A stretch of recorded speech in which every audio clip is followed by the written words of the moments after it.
Despite growing concerns in Israel and around the world that Iran could be on the brink of producing a nuclear bomb, the top Israeli general is now reportedly suggesting just the opposite, and it's raising some serious eyebrows, including right here in Washington.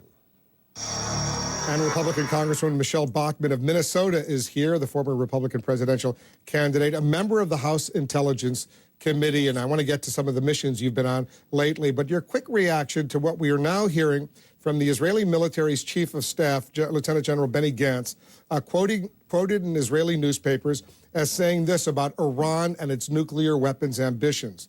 Iran is going step by step to the place where it will be able to decide whether to manufacture a nuclear bomb. It hasn't yet decided whether to go the extra mile. I don't think, and he's referring to the Ayatollah, he will want to go the extra mile. I think the Iranian leadership is composed of very rational people. You agree with that assessment based on everything you're hearing? I don't agree with that assessment at all. I had Michael Oren, the ambassador, in my office yesterday. The Israeli ambassador. I had him in my office yesterday.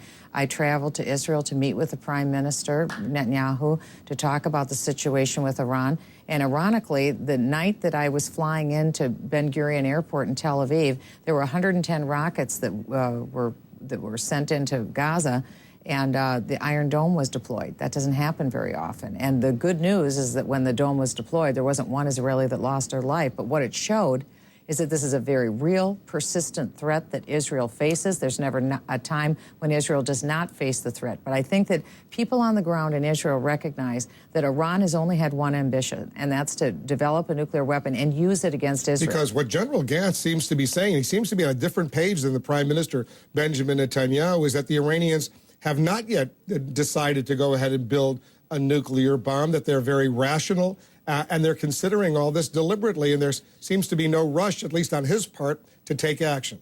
I don't see that this is rational, what Iran is doing. But I also think that we also recognize that Iran is not going to publish a memo when they make the decision to go to nuclear weapon capability. They will not be posting it. So no one will know when they actually do. That's Israel's conundrum. That's their problem. They can't wait until Iran is already nuclear weapon capable because there is no reaction time on Israel's part. Israel has to have the right to create survival for itself. That's really where they're at right now. We're in a very difficult place. I don't think Israel wants to in any way have to attack Iran, but it's very clear Iran hasn't taken any steps. This is easy to solve, honestly. It's easy to solve. Iran just has to surrender their enriched uranium. They have to stop and cease all production of enriched uranium. They need to dismantle some of their nuclear weapons facilities and have continuous open doors on inspections. Do that, and the rest of the world will supply any medical isotopes they want for cancer research. Done. Let's move on to another issue, Afghanistan right now. You were recently on a congressional delegation that went to Afghanistan. One of the members, Dana Rohrabacher, the congressman from California, he was here in the Situation Room with me this week. He was prevented from going to Afghanistan, a country that receives billions of dollars in U.S. assistance. Hamid Karzai doesn't like him. First of all, your reaction to Hamid Karzai's decision not to let a democratically elected member of the United States Congress visit his country? It was preposterous, especially when you consider that he receives about $11 billion from the allies that are helping him in his country right now out of a something over $12 billion budget. He didn't meet with you when you were there, Hamid Karzai, did he? He did not, and our intent... Was that a snub? We had, well, that would be, Louis Gohmert was the one in charge of the delegation. He was in charge of our delegation. And we had a mission, we had a threefold mission, to visit our constituents who are soldiers on the ground, to assess the current situation in Afghanistan, and third, to meet with the Northern Alliance. It was unfortunate what Karzai did.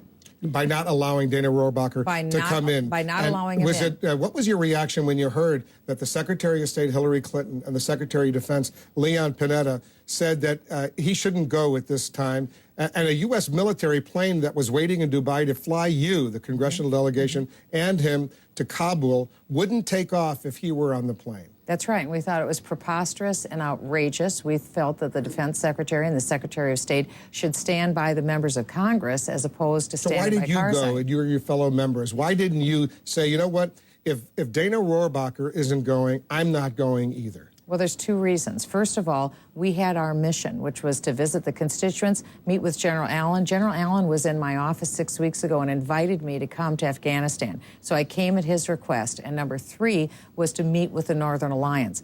We decided that we could continue that mission and succeed in the mission. Dana did not want to be an impediment. There's one other piece, Wolf, though, that you left out, and it's this. Ryan Crocker, our ambassador, who I can't say enough good about, and also General Allen, they were in the process, particularly Ambassador Crocker. He was at 11:59 and 59 seconds on negotiating the deal for handing off the baton for leadership in Iran from ISAF, the International Security Forces, to the Afghans to be able to run this conflict on their own and defeat the Taliban. This agreement was completed while we were there. We did not in any way want to turn an international incident into preventing this agreement from being signed. This was months in the making. And so we didn't want to be the ones that would prevent this from happening. Over this weekend, Wolf, I stood over the bed in the ICU unit of a soldier who lost his legs due to an explosion just a couple of hours earlier. We are not willing to let one more soldier lose their legs or lose their life because we started an international incident. We think Karzai was wrong. We think Secretary of State Panetta and Hillary Clinton could have done a better job in how they handled it. But at the same time, we didn't want our actions to prevent this agreement from being signed. And I want to give kudos to Ryan Crocker, who went to hell and back to get this agreement signed. He did a wonderful job negotiating the terms. We're out of time. One quick political question. Why haven't you endorsed Mitt Romney yet? Well, I've said all along that I will be backing our party's nominee, and I will happily do that. When? And what I'm doing is working behind the scenes, bringing together all factions of our party. Don't forget, when there was the dust-up between Hillary Rodham Clinton and Barack Obama, there were 18 million women who had backed Hillary Clinton. They wanted no part of backing Barack Obama. It took time to get them to come over. I'm working behind the scenes to knit together the Tea Party, the evangelicals, to come together with conservatives and back our nominee. He's the leader of the Republicans right now, Mitt Romney, right? Mm-hmm. Mitt Romney is the presumptive nominee right now. So you want him to beat President Obama? Of course. So why don't you just say, I endorse him? Well, of course, that will all come. There's what are you waiting for? You just want me to do it on your show. Yes, I That's do. the thing. And so it will happen. It's just not going to happen right now on your show. I only want you to do it if you want to do it. It's a free country. But what I hear you saying, you're not yet ready to say, I'm endorsing Mitt Romney. But you will at some point. Well, as the line says in The Wizard of Oz, all in good time, my pretty. It will happen. Michele Bachmann, as usual, thanks for coming in. Thank you. Osama bin Laden's wives and children, they are now on the move. They're leaving Pakistan. We're going to tell you where they're headed. Also, the infamous Girls Gone Wild video is now at the center of a Capitol Hill internship scandal here in Washington.